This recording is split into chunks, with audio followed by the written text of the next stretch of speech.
Hello everyone, कैसे हो सभी? आई होप आप सभी काफी बढ़िया होंगे। स्वागत है आप सभी का एक बार फिर से आपके और हमारे YouTube channel MP board education पर। तो पार्ट वन हमारा कंप्लीट हो चुका था इस वीडियो सीरीज का। आज हम बात करेंगे पार्ट टू की। थोड़ा सा आपको बता देते हैं कल हमने क्या क्या पढ़ाया था। तो भाई साहब, चैप्टर वन हमारा चल रहा है electric field and charge. Okay, तो यहाँ पर हमने पिछले वीडियो में क्या क्या बातें कर चुके थे। हमने electric charge and property discuss कर चुके थे। ओके, ये सब कुछ आपको हम पढ़ा चुके थे। यहाँ पर कुछ हमने आपको न्यूमेरिकल्स भी करवाए थे। ओके, तो ये न्यूमेरिकल्स भी हमारे हो चुके थे। अच्छा, एक न्यूमेरिकल हमारा रह गया था, ये वाला। ओके, तो क्वेश्चन हमसे पूछा जा रहा है, find out number of electron in one coulomb of charge. एक कूलम चार्ज के अंदर कितने इलेक्ट्रॉन्स होते हैं, नंबर ऑफ इलेक्ट्रॉन्स कितने होते हैं। ठीक है, तो काफी इजी क्वेश्चन है ये। ओके, फॉर्मूला आपके सामने है, Q इजिकल्स टू एन होता है, हम सभी जानते हैं। ओके, तो Q आपको दे रखा है वन कूलम। इलेक्ट्रॉन जो होते हैं, इलेक्ट्रॉन कितने होते हैं, 1.6 इंटू 10⁻⁻19 कूलम होते हैं। ठीक है, इलेक्ट्रॉन कितने होते हैं भाई साहब, इलेक्ट्रॉन के ऊपर चार्ज कितना होता है, 1.6 इंटू 10⁻⁻19 कूलम, इतना चार्ज होता है। ओके, तो आपको यहाँ पर वैल्यूज रखनी है। ओके, जैसे यहाँ पर क्यू लिखा हुआ है तो क्यू की जगह पर आप क्या लिखोगे, वन कुलाम लिख दोगे। इलेक्ट्रॉन क्या लिखोगे, 1.6 इंटू 10⁻⁻19 कुलाम लिखोगे। ओके, और आपको एन की वैल्यू निकालनी रहेगी यहाँ पर। ठीक है, तो ये रहेगा, तो आप लोग ये कर सकते हैं। ठीक है, लास्ट में जो आंसर आएगा वो आएगा 0.625 इंटू 10⁻19। ओके, ये आएगा। यहाँ पर कोई यूनिट नहीं आएगी क्योंकि नंबर है। ओके, चलिए, तो आज हमारा टॉपिक है Coulomb's inverse square law. Coulomb's inverse square law, ये आज का हमारा टॉपिक है। ओके, क्या होता है कुलाम्स इनवर्स स्क्वायर लॉ, समझते हैं इसको। In the year 1785 Charles कुलाम measured the force of attraction or repulsion between 2 points, 2 point charges called Coulomb's inverse square law। तो 1785 की बात है भैया। चार्लेस कुलाम नाम के एक साइंटिस्ट हुआ करते थे। उन्होंने एक फोर्स ऑफ अट्रैक्शन के बारे में जानकारी हमें दी। फोर्स ऑफ अट्रैक्शन हो सकता है या फोर्स ऑफ रिपल्शन हो सकता है। किन किन के बीच में होता है, 2 पॉइंट चार्जेस के बीच में होता है। अब आपको थोड़ा सा बताते हैं क्या इन्होंने बताया। इन्होंने अभी तक इतना बताया हमें, अगर हमारे पास 2 पॉइंट चार्जेस है, आपके सामने ये इतने बड़े दिखाई दे रहे होंगे Q1 और Q2, लेकिन एक्चुअल में Q1 और Q2 बहुत छोटे होते हैं, पॉइंट चार्ज होते हैं। ठीक है, बहुत छोटे होते हैं। ध्यान रखिएगा, काफी इंपॉर्टेंट बात उन्होंने बताई थी। ये जो लॉ है वो पॉइंट चार्जेस के लिए ही होता है, बाकी जो चार्जेस बड़े होते हैं उनके लिए ये इतना एप्लीकेबल नहीं होता है। सिर्फ और सिर्फ छोटे चार्जेस के लिए एप्लीकेबल होता है। ओके, तो दो चार्जेस अगर हमारे पास होंगे, कैसे चार्ज, पॉइंट चार्जेस, तो उनके बीच में फोर्स ऑफ अट्रैक्शन लगेगा या फोर्स ऑफ रिपल्शन लगेगा। ठीक है, जैसे अगर हमारे पास ये पॉजिटिव है, ये नेगेटिव है, तो यहाँ पर क्या होगा, फोर्स ऑफ अट्रैक्शन लगेगा, एक दूसरे को ये अट्रैक्ट करेंगे। ठीक है, अगर यहाँ पर भी पॉजिटिव होता और यहाँ पर भी पॉजिटिव होता, अब क्या होता, तो यहाँ पर रिपल्शन हो जाता। क्या हो जाता, रिपल्शन यहाँ पर हो जाता। आया समझ में? तो ये यहाँ पर उन्होंने बताया। चलिए आगे देखते हैं। According to Coulomb the force of attraction और repulsion between 2 point charges is directly proportional to the product of their magnitude. तो पहली बात उन्होंने ये बताया, देखो ये क्या है हमारे पास, ये एक लॉ है। क्या है ये, एक लॉ है, एक नियम है। ठीक है, तो नियम उन्होंने क्या बताया कि जब भी आपको फोर्स ऑफ अट्रैक्शन या रिपल्शन निकालना है 2 पॉइंट चार्जेस के बीच में, तो सबसे पहले आप क्या करो, सबसे पहले आपको दोनों का मल्टीप्लाई कर देना है। Q1 और Q2 का मल्टीप्लाई कर देना है। ये डायरेक्टली प्रोपोर्शनल होता है। डायरेक्टली प्रोपोर्शनल किसके होता है, फोर्स के। फोर्स के डायरेक्टली प्रोपोर्शनल ये हो जाएगा। ठीक है, Q1 और Q2 F के डायरेक्टली प्रोपोर्शनल होगा। इतना उन्होंने अभी तक हमें बताया। ठीक है, ये हमने किया। ये एक नियम है जो कि हमें पहले ही दे दिया गया है, तो ये कोई मैथमेटिकल एक्सप्रेशन नहीं है। एक तरह से आप समझ सकते हो कि ये पहले से हमें नियम दे दिया गया है। आया समझ में? कुलाम्स इनवर्स स्क्वायर लो, क्या है ये इनवर्स, क्या है स्क्वायर, इसको हम धीरे धीरे समझेंगे। ओके, तो ये हो गया भैया। तो पहला पॉइंट तो उन्होंने ये बता दिया कि जो फोर्स अगर आपको निकालना है तो वो डायरेक्टली प्रोपोर्शनल किसके होगा, Q1 और Q2 के प्रोडक्ट के बराबर।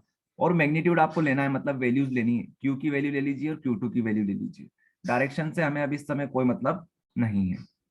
ठीक है, आगे उन्होंने क्या बताया, the force of attraction and repulsion between 2 point charges is inversely proportional. अब ये बहुत बड़ी बात है। Charge is inversely proportional to the square of distance between them. Inversely proportional, inversely proportional क्या है? Square of distance between them. Square, देखो inverse भी आ गया और स्क्वायर भी आ गया। इसका मतलब ये है, आपको यहाँ पर थोड़ा सा समझाते हैं डायग्राम में, ताकि आपको चीजें और ज्यादा क्लियर हो जाएगी। देखिए ये रहा हमारा पास डायग्राम हमारा। तो मान लीजिए इन दोनों के बीच की जो डिस्टेंस है वो है आर। कितने डिस्टेंस है? आर। तो अगर हमने पहला पॉइंट अगर हमने ये बताया है कि F is directly proportional to Q one and Q two, तो सेकंड पॉइंट उन्होंने ये बताया कि F is inversely proportional. Inversely कैसे बनाते हैं हम लोग? वन अपॉन लिख देते हैं, वन अपॉन आर स्क्वायर, मतलब डिस्टेंस के स्क्वायर के इनवर्सली प्रोपोर्शनल रहेगा हमारा क्या? फोर्स। ठीक है, फोर्स जो होता है वो वेक्टर क्वांटिटी होता है, तो आप इसके ऊपर इस तरह से एरो लगा सकते हो। ठीक है, अब आप क्या करोगे? ये हमारी इक्वेशन वन हो गई, ये हमारी इक्वेशन टू हो गई। अब इन दोनों को कंबाइन कर दीजिए। ये लीजिए भी हमने कंबाइन कर दिया कुछ इस तरह से, Q1 Q2 पॉन में क्या आ जाएगा? आर स्क्वायर आ जाएगा। आया इतना समझ में? ये हमने किया। ओके, इस तरह से कंबाइन किया जाता है, दोनों को हमने कंबाइन कर दिया। अब आगे क्या? अब जब भी प्रोपोर्शनलिटी का साइन हटता है, ये जो साइन होता है ना, इसको बोलते हैं प्रोपोर्शनलिटी का साइन। जब भी आप इसको हटाते हो तो यहाँ पर एक कांस्टेंट आ जाता है। क्या आ जाता है? कांस्टेंट आ जाता है। इक्वल टू का साइन आता है और एक कांस्टेंट आ जाता है, और सेम वैसा का वैसा हम लोग लिख देंगे। ठीक है, इस तरह से। तो ये हमारे पास एक एक्सप्रेशन बनता है, F is equals to K Q one Q two upon R square. F is equals to K Q one Q two upon R square. ठीक है, इनवर्स स्क्वायर लो क्यों बोला गया इसको? इनवर्स और स्क्वायर किसका हो जाता है? ये जो डिस्टेंस है ना दो चार्जेस के बीच में, ओके, उनका इनवर्स स्क्वायर होता है। ठीक है, पहले तो हम उसको इनवर्स कर देंगे, इनवर्सली प्रोपोर्शनल कर देंगे, उसके बाद जो नीचे वाली जो वैल्यू है हमारे पास उसका स्क्वायर कर देंगे। ठीक है, तो ये एक्सप्रेशन हमारे पास आया हुआ है। अब हम क्या करेंगे? ये जो के आपको दिख रहा है जो कि कांस्टेंट है, इसकी हम लोग वैल्यू फाइंड करेंगे। ठीक है, वैसे वैल्यू फाइंड करने की जरूरत नहीं है, जो साइंटिस्ट लोग हैं उन्होंने इसकी वैल्यू पहले ही दे रखी है। चलो थोड़ी थ्योरी पढ़ लेते हैं, आप लोग यहाँ पर देखेंगे। यहाँ देखिए, वेयर के is proportionality constant called electric force constant. ठीक है, it's value depend upon the nature of medium and measurement system. तो ये जो के है ना, इसकी वैल्यू डिपेंड करती है, किसके ऊपर डिपेंड करती है? मीडियम के ऊपर डिपेंड करती है, या फिर मेजरमेंट सिस्टम के ऊपर डिपेंड करती है। मीडियम का मतलब ये हो गया, अगर आप लोग एयर मीडियम की बात करते हो, वैक्यूम की बात करते हो, या फिर आप लोग बात करते हो किसकी? वाटर वगैरह की, अलग अलग जगह पर इसकी वैल्यू डिफर होती रहती है। हम लोग ज्यादातर बात करते हैं एयर और वैक्यूम मीडियम में, और साथ में और मेजरमेंट सिस्टम हम क्या लेते हैं? SI unit. ठीक है, एसआई यूनिट। तो ये रहेगा हमारा। तो अब यहाँ पर हम लोग देख लेते हैं, फॉर एयर एंड वैक्यूम के इजिकल्स टू होता है 1/4 pi epsilon not. 1/4 pi epsilon not. तो के की वैल्यू क्या आएगी हमारे पास? 1/4 पाई एप्सिलॉन नॉट। ये पहले से हमें दे रखी है, तो इसमें हमें ज्यादा समझने की जरूरत नहीं है, ये पहले से हमें वैल्यू दे रखी है। अब आप ये मत आप ये नहीं पूछ सकते कि ये कैसे आया, क्यों आया। ये हमें वैल्यू डिफाइन कर दी गई है। उन्होंने क्या किया होगा? उन्होंने एक्सपेरिमेंट किया होगा, तब जाके ये वैल्यू उनके पास आई है और उन्होंने अपने को बताया। ठीक है, ये रहेगा। तो यहाँ पर 4 पाई, ये तो आप सभी को पता है ये कांस्टेंट है। 4 एक वैल्यू है, कांस्टेंट है। पाई की वैल्यू भी डिफाइन कर दी गई है 22/7। ठीक है, ये भी कांस्टेंट है। एप्सिलॉन नोट ये क्या होता है? इसको क्या बोलते हैं? इसको हम लोग बोलते हैं एप्सिलॉन नोट। ठीक है, epsilon naught, epsilon naught, where epsilon naught is permittivity of dielectric medium. ठीक है, तो ये जो मीडियम है इसकी ये परमिटिविटी है। ठीक है, आप अभी इतना समझिए, जो एप्सिलॉन नोट होता है ना, ये एयर मीडियम के लिए इसकी वैल्यू डिफाइन कर दी गई है। ये भी एक तरह से कांस्टेंट है। क्या है ये? एक कांस्टेंट है। एप्सिलॉन नोट की जो वैल्यू होती है वो इस प्रकार की होती है, 8.854 8.854 इंटू 10⁻⁻12। ठीक है, ये इसकी वैल्यू होती है। बाकी यूनिट भी आप लोग देख सकते हो, coulomb square, newton inverse square, sorry newton inverse, metre inverse square. ठीक है, आप चाहो तो इसको इस तरह से भी लिख सकते हो, सी स्क्वायर। ठीक है, बात बराबर ही है। ठीक है, ये इसकी यूनिट। यूनिट याद करने की आपको जरूरत नहीं है, सभी यूनिट ओके, इनको बस आपको समझना है। समझना कैसे है, ये यूनिट यहीं से निकाली गई है, ठीक है। फोर्स किस में लिखते हैं हम लोग, न्यूटन में लिखते हैं। ओके, अभी आप आगे देखोगे, अभी आप लोग आगे देखोगे, जहां पर हम लोग क्या करेंगे, इलेक्ट्रिक फील्ड के बारे में भी बात करेंगे, वहां पर उसकी यूनिट निकालेंगे, तब आपको और ज्यादा समझ में आएगा। लेकिन अभी आपको थोड़ा यहाँ से बेसिक बता देते हैं।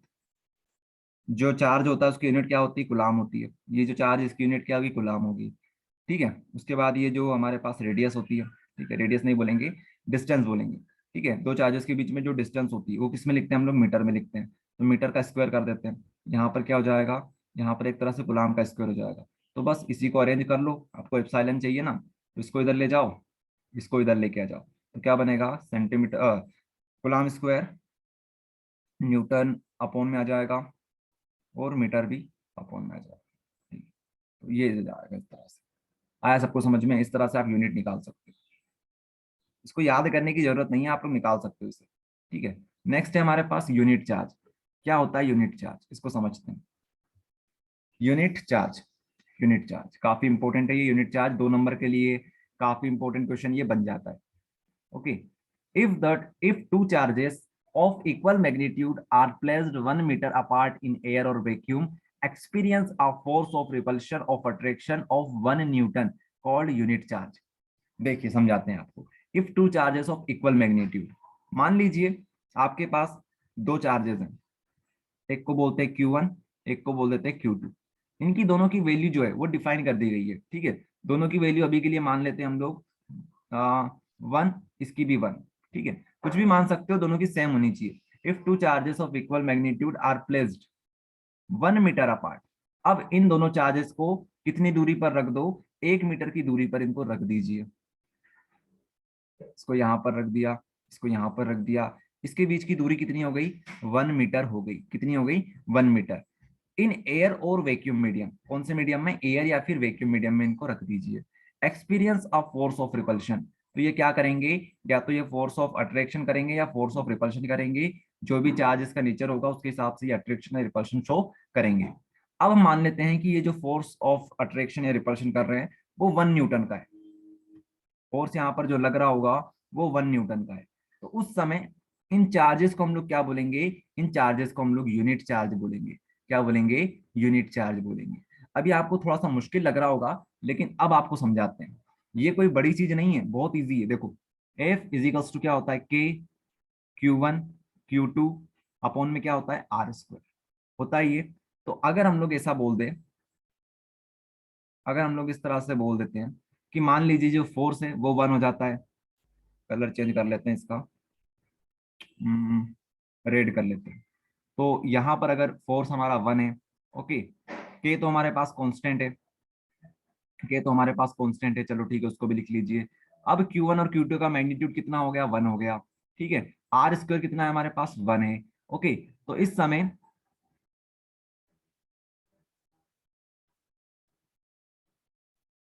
चलिए, तो आगे हम बात करते हैं। नेक्स्ट टॉपिक है हमारे पास यूनिट चार्ज।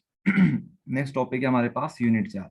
तो क्या होता है unit charge, if two charges of equal magnitude, अगर हमारे पास मान लो एक चार्ज है, ओके, मतलब चार्ज हमारे पास दो है, Q1 और Q2। अगर इन दोनों का मैग्नीट्यूड सेम हो जाए, मतलब इनकी जो वैल्यू है वो बिल्कुल सेम हो जाए, ठीक है, जैसे 4 हो गई, 5 हो गई, इस तरह से जो वैल्यूज होती है वो इनके अगर सेम हो जाती है, ठीक है। If two charges of equal magnitudes are place, मतलब Q1 और Q2 की जो वैल्यू होगी ना वो सेम हो जाएगी, तो आप ये बोल सकते हो Q1 equals to Q2 is equals to Q मान लेते हैं, ठीक है। मतलब इसकी वैल्यू और इसकी वैल्यू क्या है, सेम है। तो पहली लाइन में उन्होंने ये बता दिया, if two charges of equal magnitude are place 1 metre apart. अब इन दोनों को आप कहाँ रख दीजिए, इन दोनों को आप लोग रख दीजिए 1 मीटर की दूरी पर। मतलब आर इजिकल्स टू कितना हो जाएगा हमारा, 1 हो जाएगा, ठीक है। 1 मीटर की दूरी पर हमने इसको रख दिया। उसके बाद आगे क्या बोल रहे हैं वो लोग, 1 अपार्ट इन एयर और vacuum medium, okay. Experience of force of repulsion और अट्रैक्शन ऑफ 1 न्यूटन। अब इन दोनों के बीच में फोर्स कितनी लगनी चाहिए, 1 न्यूटन की फोर्स लगनी चाहिए। 1 न्यूटन की फोर्स इनके बीच में लगनी चाहिए। तो इस समय ये जो चार्ज होंगे वो यूनिट चार्ज कहलाएंगे, ठीक है। ये चार्ज क्या कहलाएंगे, यूनिट चार्ज कहलाएंगे। तो काफी सिंपल सी बात है।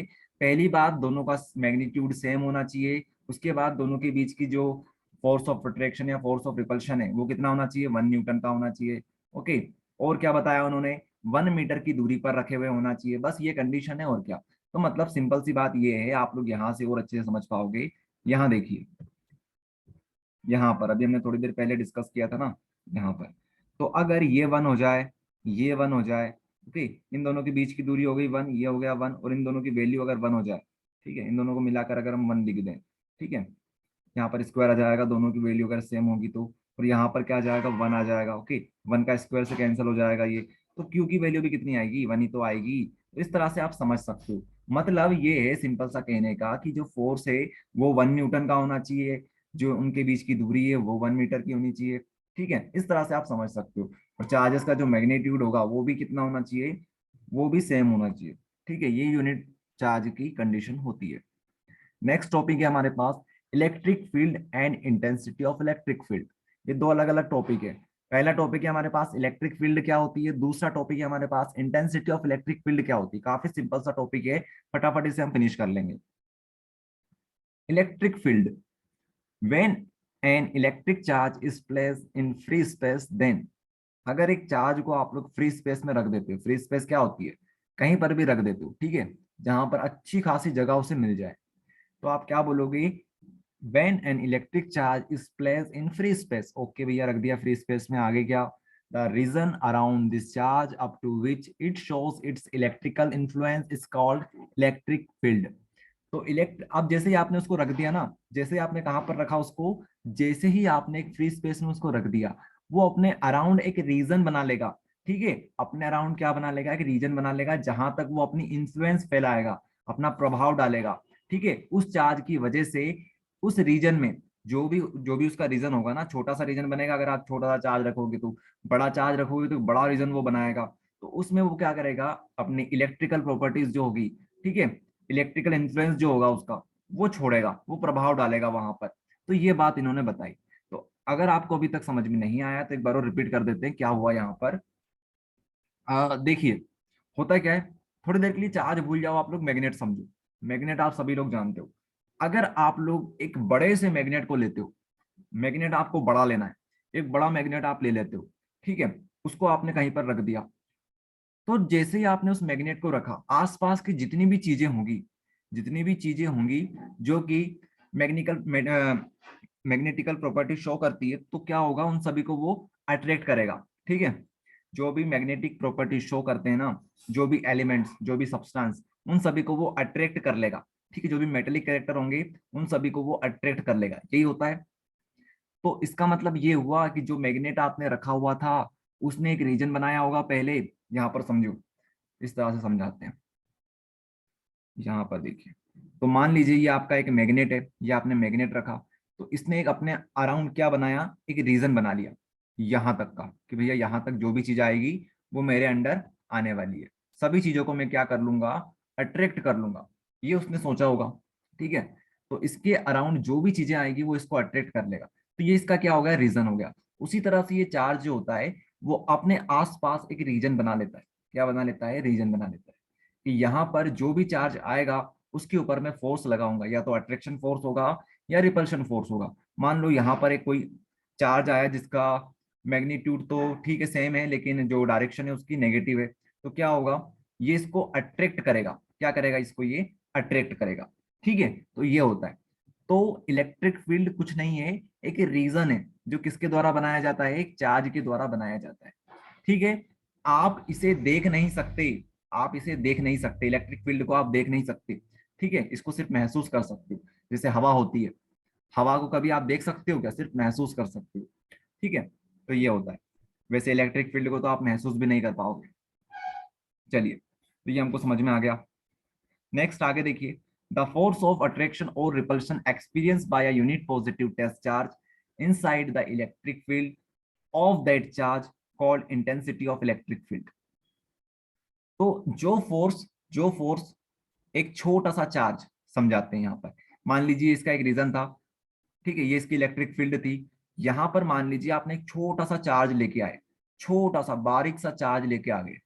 जो छोटा सा चार्ज होता है उसको हम लोग इसमें फिजिक्स में क्या बोलते हैं, क्यू नोट बोलते हैं, क्या बोलते हैं, Q naught, unit positive test charge, unit positive, unit positive और इसका जो नेचर होता है वो पॉजिटिव होता है by default, unit positive test charge, इसको टेस्ट चार्ज बोल दीजिए या फिर छोटा सा चार्ज बोल दीजिए, एक ही बात है ये।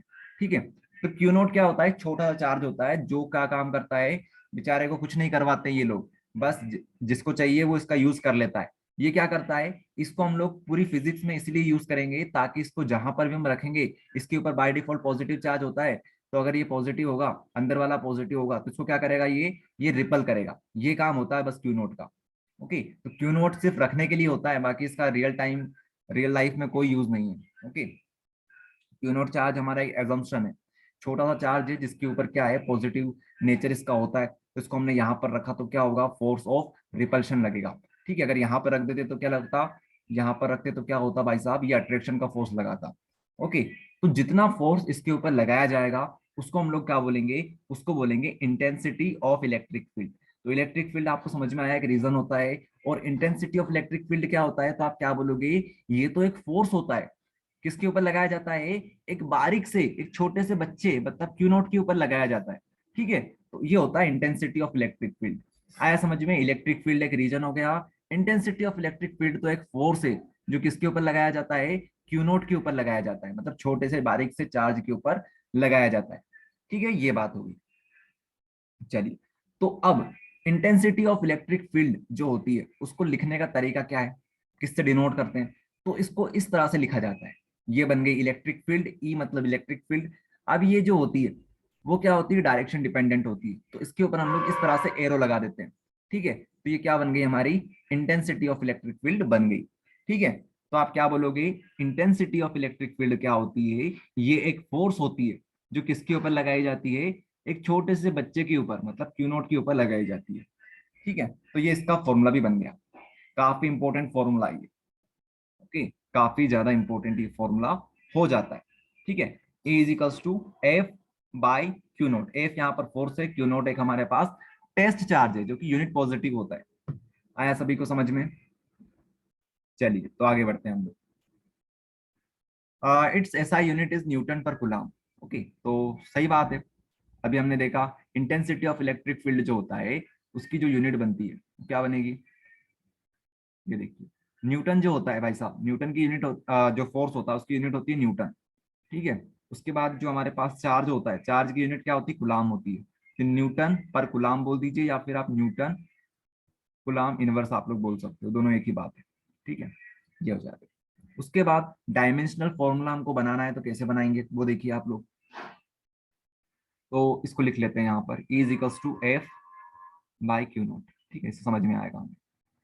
तो हमें बनाना है डायमेंशनल फॉर्मूला। हमें ये पता है डायमेंशनल फॉर्मूला किस में लिखा जाता है, इस तरह से लिखा जाता है, इस फॉर्मेट में लिखा जाता है, एम एल टी और ए। ठीक है, एम यहाँ पर मास होगा, एल यहाँ पर लेंथ होगी, टी यहाँ पर टाइम को डिनोट करेगा, ए यहाँ पर एम्पियर को डिनोट करेगा, मतलब करंट को डिनोट करेगा। ठीक है, करंट की यूनिट होती है एम्पियर। देखिए, अब हमें सबसे पहले क्या निकालना पड़ेगा, हमें निकालना किसका, dimensional formula intensity of electric field का। तो हमें फोर्स का निकालना होगा और क्यू नोट का निकालना होगा। देखो, वैसे तो आपको फोर्स का डायरेक्ट याद करना चाहिए, लेकिन आपको बता देते हैं। ये जो फोर्स होता है, फोर्स क्या होता है, क्लास 11th में हम लोग पढ़ते हैं, F is equals to M A, mass and acceleration. ठीक है, अब एक्सेलरेशन क्या होता है, एक्सेलरेशन क्या हो जाता है भैया, ये हमारे पास होता है मीटर या फिर आप लेंथ बोल सकते हो। ठीक है, एम स्क्वायर, ये इस तरह से बनता है। स्पीड जो होती है, स्पीड होती है मीटर पर सेकंड, लेकिन जो हमारे पास एक्सेलरेशन होता है वो मीटर पर सेकंड स्क्वायर होता है। ठीक है, टेंशन मत लो आप लोग, इसको आपको एक शॉर्टकट में बता देंगे ताकि आपको इतना पछताना नहीं पड़ेगा, लेकिन पहली बार हम इसको देख रहे हैं तो एक काम करते पूरा देख लेते हैं, उसके बाद आपको शॉर्टकट बता देंगे। ओके, टेंशन वाली बात बिल्कुल नहीं है। तो 2 मिनट आप लोग वेट कीजिएगा, यहाँ पर थोड़ा सा हमारा जो पेन है, ठीक है, मैग्नेटिक जो पेन है हमारे पास, वो थोड़ा सा ब्रेक हो गया है, तो इसको थोड़ा सही कर लेते हैं फिर इसको कंटिन्यू करते हैं। चलिए ठीक है, तो हो चुका ये करेक्ट। तो कहाँ पर थे हम लोग, एफ इजिकल्स टू जाएगा एम और एम स्क्वायर। ठीक है, ये हो गया हमारे पास, ये एम में आप कंफ्यूज मत होइएगा, इसको आप लोग बड़ा एम लिख लीजिए। ठीक है, ये क्योंकि ये मास है। ओके, तो ये इस तरह से हो जाएगा। तो अब क्या हो जाएगा, जो मास होता है, अरे जो भैया मास होता है, डायरेक्ट देखो आप लोग, तो फोर्स का जो डायमेंशनल फॉर्मूला बनेगा वो क्या बन सकता है, फोर्स का अगर हम देखें तो एम एल टी ए से हम डिनोट करते हैं। तो यहाँ पर मास कितना है भैया, 1 है हमारे पास। लेंथ है क्या हमारे पास, लेंथ है क्या हमारे पास, बिल्कुल है लेंथ हमारे पास, ये जो मीटर होता है ठीक है वो लेंथ ही तो होती है, तो यहाँ पर हम 1 लिखेंगे, M1 L1। उसके बाद टाइम जो है वो सेकंड में दे रखा है, मतलब हम क्या लिखेंगे यहाँ पर 2 लिखेंगे, लेकिन ये तो अपॉन में है तो अपॉन को क्या लिखते हैं, इनवर्स में लिखते हैं। तो M1L1T-2, M1L1T-2, एम्पियर क्या है, एम्पियर नहीं है तो 0 लिखेंगे यहाँ पर। ठीक है, तो हम इस तरह से लिख सकते हैं M1L1T-2, ये क्या है, ये फोर्स का आया हुआ है। अब इसको आप लोग डायरेक्ट याद कर लीजिए, हमें पूरी फिजिक्स में इसको देखने को मिलेगा, ये हमको देखने को मिलेगा। ये जो फोर्स होता है ना, फोर्स का डायमेंशनल फॉर्मूला हर किसी को याद होना चाहिए, क्योंकि ये बहुत इंपॉर्टेंट है। आगे आपको जब डायमेंशनल फॉर्मूला आप लोग देखोगे आने वाले चैप्टर्स में, तो आपको आसानी रहेगी। अगर फोर्स का पहले से याद है तो बाकी आप लोग आसानी से कर लोगे, नहीं तो बार बार इतना करना पड़ेगा आपको। ओके, तो इसको आप डायरेक्ट याद कर लीजिए, M1L1T-2, M1L1T-2, और आपको पूरी स्टेप बता दी, अगर आप करना चाहो तो इस तरह से निकाला जा सकता है। ये जो ए है ना वो एक्सेलरेशन है, ध्यान रखना। ओके, चलिए, तो हमारे पास क्या क्या आ चुका है, हमने डायमेंशनल फॉर्मूला एफ का निकाल लिया है। अब हमारे पास नीचे क्या था, क्यू नोट था। तो एफ का क्या है हमारे पास, M1L1T-2, अपॉन में क्या है हमारे पास, क्यू नोट। इसका क्या होता है भैया, ये तो गुलाम होता है, ठीक है, गुलाम होता है ये तो।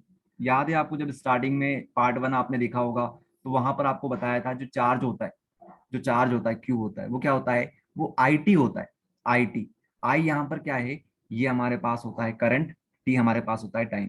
अगर ये फॉर्मूला आपको याद नहीं है तो कोई बात नहीं है, unit number 2, unit 2, chapter number chapter number 3, यहां से ही स्टार्ट होता है। चैप्टर का नाम है करंट इलेक्ट्रिसिटी। ओके, वहां पर सबसे पहला जो फॉर्मूला आता है वो यही आता है। ओके, तो वहां से आपको समझ में आ जाएगा। I × T होता है भैया चार्ज। तो Q इज टू क्या बनेगा, आई को हम क्या लिख सकते हैं, एम्पियर। एक काम कीजिए, पूरा लिख लेते हैं। तो इसकी यूनिट क्या बनेगी, M1L1T, MLT A। ओके, तो यहाँ पर मास नहीं है हमारे पास तो 0, लेंथ हमारे पास है क्या, नहीं है, 0। टाइम हमारे पास T है तो T का 1 लिख लेते हैं। आई हमारे पास है तो यहाँ पर 1 लिख लेते हैं। तो ये हमारे पास जो Q की क्या बन गया, डायमेंशनल फॉर्मूला बन चुका है।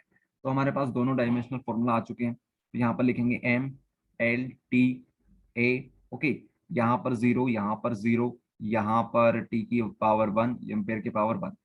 ओके, तो ये हमारे पास कंप्लीट हो गया। बस अब इसको आप लोग कर सकते हो आगे सॉल्व। तो M1L1T-2, इसको आप लोग ऊपर ले जाइए तो ये इनवर्स में हो जाएगा, T-1, A-1। ओके, तो अब इनकी पावर को ऐड कर देते हैं, M1L1T-2 और -1 कितने होते हैं, -3, और A क्या हो जाएगा, -1। इस तरह से आप निकाल सकते हो, और यही हमारा आ गया। ठीक है, डायमेंशनल फॉर्मूला। तो इस तरह से डायमेंशनल फॉर्मूला निकाला जाता है। अब आपको लग रहा होगा ये तो बहुत डिफिकल्ट है, लेकिन एक्चुअल में ये डिफिकल्ट नहीं है। जब आप लोग 3-4 बार ऐसे करोगे, बार बार रिपीट करोगे चीजों को, तब आपको आसान लगेगा। फर्स्ट टाइम में आप जब पहली बार इसको करोगे थोड़ा सा मुश्किल लग सकता है, लेकिन अगर आपको कॉन्सेप्ट आपके सारे क्लियर है तो मैं आपको गारंटी दे सकता हूँ कि आपको ये ज्यादा मुश्किल नहीं लगेगा। 1-2 बार प्रैक्टिस कर लेना, फिर आपको ये ईजी लगेगा। ओके, चलिए, तो भाई साहब ये हो गया हमारे पास डायमेंशनल फॉर्मूला। ठीक है, देखो काफी डीप में आपको पढ़ा रहे हैं, इतना आपको कोई नहीं पढ़ाएगा। ये तो लोगों ने आपसे बोल देंगे कि डायमेंशनल फॉर्मूला आपके ऊपर है, आप इसको ट्राई कीजिए, घर पे आप लोग ट्राई कीजिए। लेकिन देखो प्रॉब्लम आती है, अगर स्टार्टिंग में आपको 3-4 डायमेंशनल फॉर्मूला करवा देते हैं ना, तो आने वाले चैप्टर्स में डायमेंशनल फॉर्मूला आप खुद निकाल सकते हो। ओके, तो इसलिए हम आपको करवा रहे हैं। Uniform electric field, next topic है हमारे पास, यूनिफॉर्म इलेक्ट्रिक फील्ड। क्या होती है uniform electric field?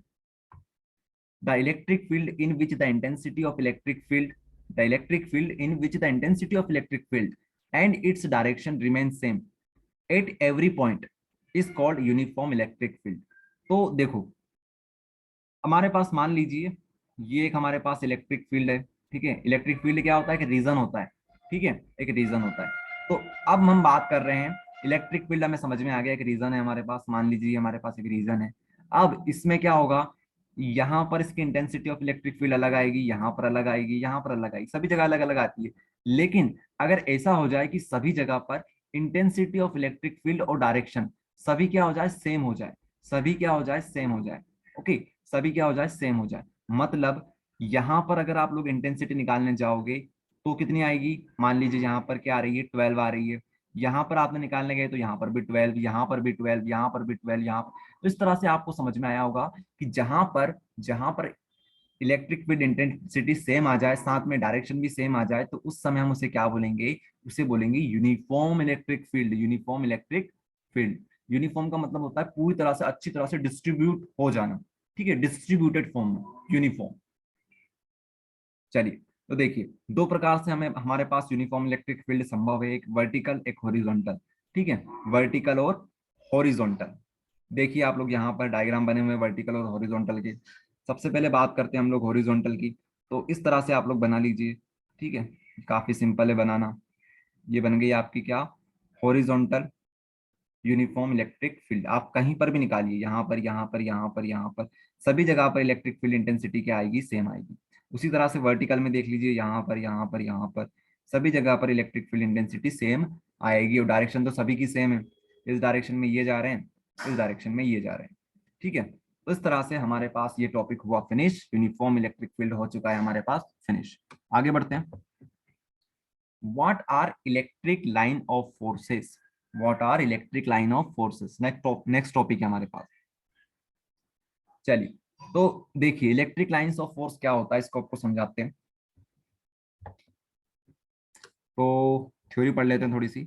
Michael Faraday introduced the concept of electric field line of force to visualize the nature of electric field. Electric line of force is an electric field, ठीक है, straight or curved path such that at any point gives the direction of electric field, ठीक है। तो इसको simple में हम क्या बोलेंगे, electric line of force is a close continuous smooth virtual curve inside the electric field line gives the direction of electric field. तो electric field line क्या होती है, ये एक क्या है, ये सिर्फ लाइंस है जो कि हमें दिखाई नहीं देती, ये वर्चुअल होती है, ठीक है। इलेक्ट्रिक लाइंस क्या होती है, वर्चुअल होती है। ये पॉजिटिव चार्ज से निकलती है और नेगेटिव चार्ज पे जाती है, ठीक है। पॉजिटिव से निकलती है, नेगेटिव पे सब खत्म होती है। अगर हमारे पास दो चार्जेस है, पॉजिटिव और नेगेटिव, तो ये होने वाला है, पॉजिटिव से निकलना, नेगेटिव पर समाप्त होना। ओके, ये होता है इलेक्ट्रिक लाइन ऑफ फोर्स। ये कहाँ पर आपको दिखाई देती है, जब हमारे पास दो चार्ज होते हैं और वो क्या बनाते हैं, एक इलेक्ट्रिक फील्ड बनाते हैं। इलेक्ट्रिक फील्ड बनाते हैं मतलब एक वर्चुअल रीजन बना लेते हैं, ठीक है। उस समय हमें क्या देखने को मिलेगी, देखने को नहीं मिलेगी मतलब समझने को मिलेगी, हमारे पास इलेक्ट्रिक फील्ड लाइन इस तरह से बन जाएगी। ये सिर्फ एक वर्चुअल कॉन्सेप्ट है, ठीक है, इसको आप देख नहीं सकते, ठीक है। तो पॉजिटिव से नेगेटिव की तरफ क्या बनेगी, लाइंस बनेगी। कौन सी बनेगी, इलेक्ट्रिक लाइंस बनेगी, ठीक है। ये होता है। तो अगर आप किसी भी पॉइंट पर इलेक्ट्रिक लाइन के किसी भी पॉइंट पर अगर आप लोग छोटे से बच्चे को रखते हो, मतलब क्यू नोट को रखते हो, हम इसी को बोलेंगे बच्चा। क्यू नोट हमारा क्या है, एक छोटा सा बच्चा है, ठीक है। इसको क्या बोलते हैं, unit positive test charge, test charge. तो आप किसी भी पॉइंट पर इसको रखते हो तो क्या होगा, आपको यहाँ पर डायरेक्शन देखने को मिलेगी। जैसे आपने मान लो यहाँ पे रखा, तो यहाँ पर क्या होगा, ये पॉजिटिव है, ये भी पॉजिटिव है, ठीक है, यूनिट पॉजिटिव होता है, ध्यान रखना कभी भी।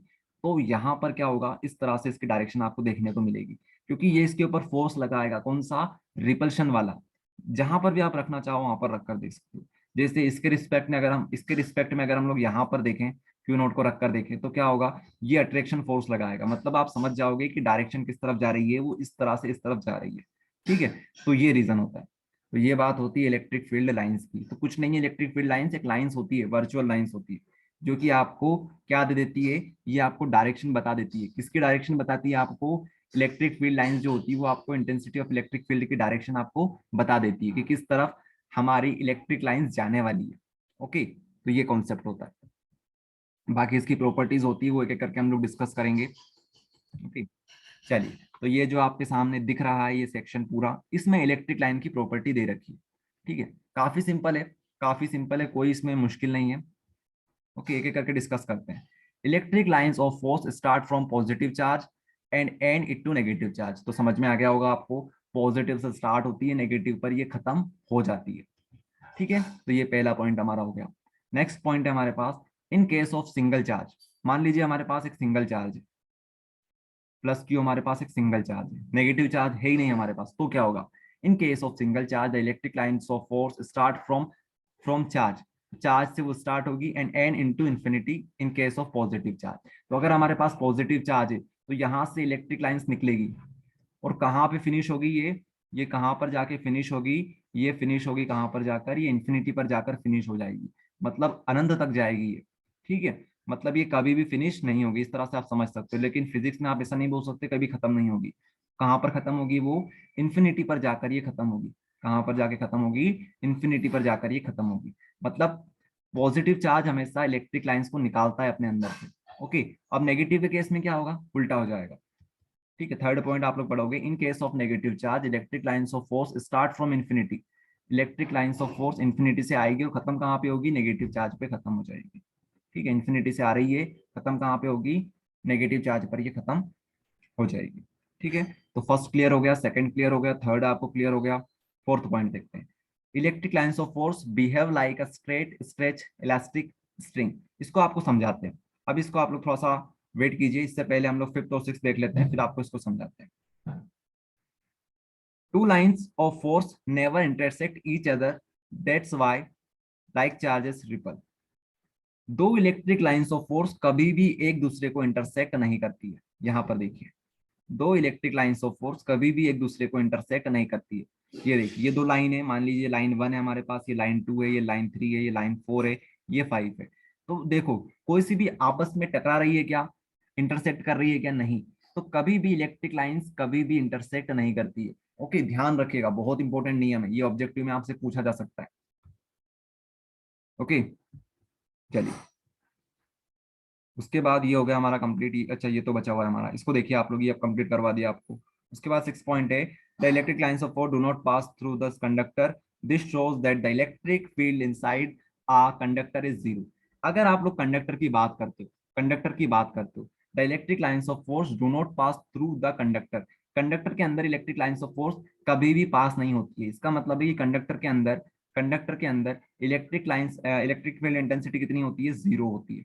ठीक है, ये आप लोग बताते हो। ये एक हमारा डेरिवेशन है, लास्ट में हम लोग पढ़ेंगे, ये जो चैप्टर का जब एंड होगा तो उस समय एक डेरिवेशन आएगा, उस समय आपको ये समझ में आएगा कंडक्टर के अंदर इलेक्ट्रिक फील्ड इंटेंसिटी कितनी होती है? जीरो होती है। ओके, चलिए, तो अब हमारे पास फोर्थ वाला पॉइंट बचा था, उसको आपको यही समझा देते हैं, डायग्राम में समझा देते हैं।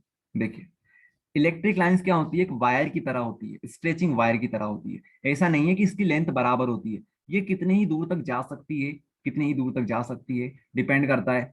ओके, डिपेंड किसके ऊपर करता है? चार्जेस के ऊपर डिपेंड करता है। उसके अलावा ये स्मूथ होती है, स्मूथ और कर्व्ड पाथ होती है। ठीक है, मुड़ी हुई पाथ होती है, स्ट्रेट भी हो सकती है लेकिन कर्व्ड भी हो सकती है। जैसे यहाँ पर देखिए, यहाँ पर इस तरह से एक स्ट्रेट भी चली जाएगी, तो कर्व्ड भी हो सकती है, ये कर्व भी बना सकती है और साथ में स्ट्रेट भी हो सकती है।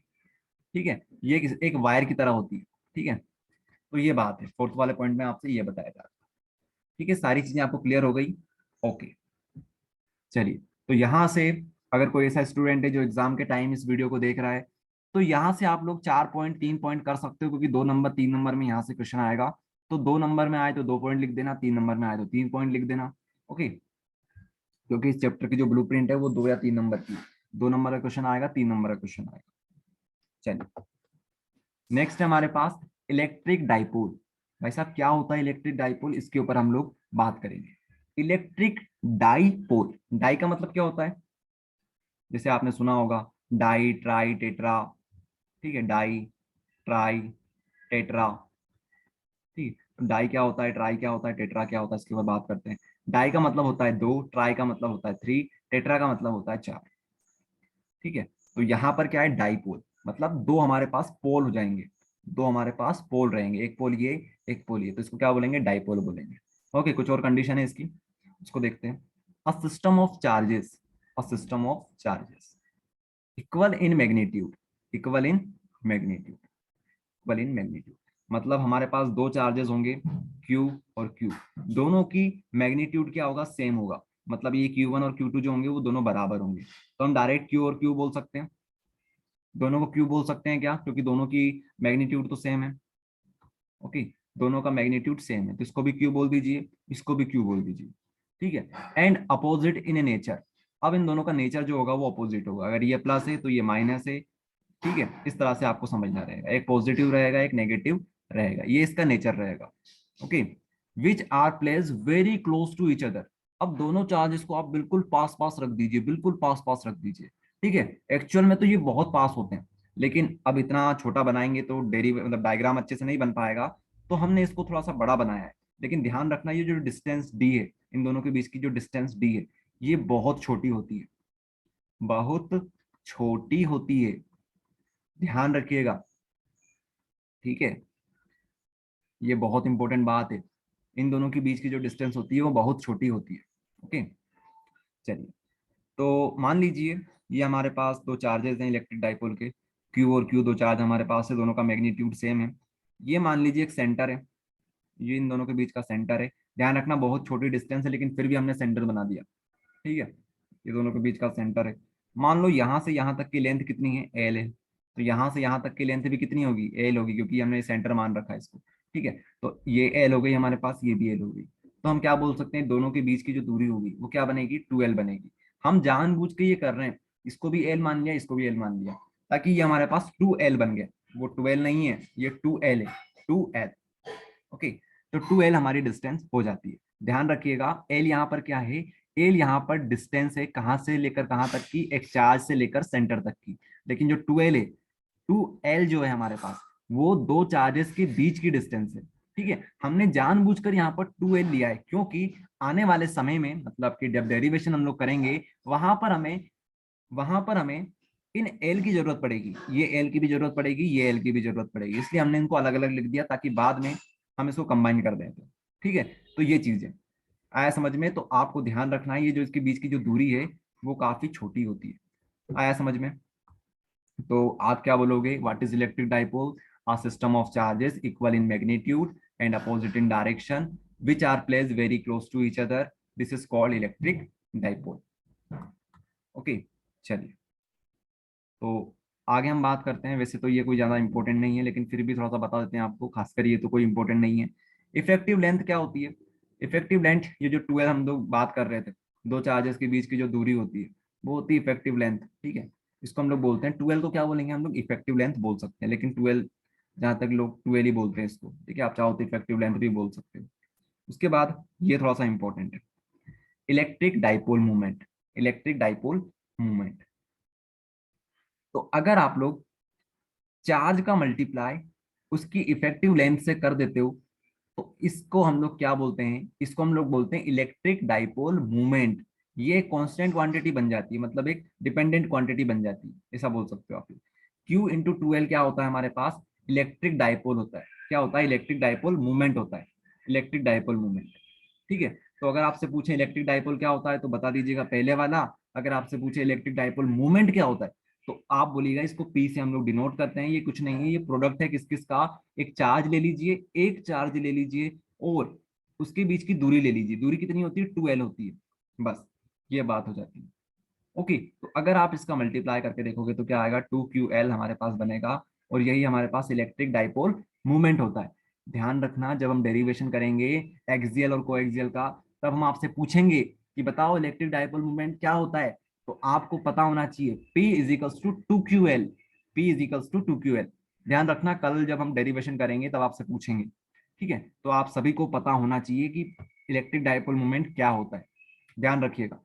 ओके, चलिए, तो इस तरह से ये हो गया हमारे पास फिनिश।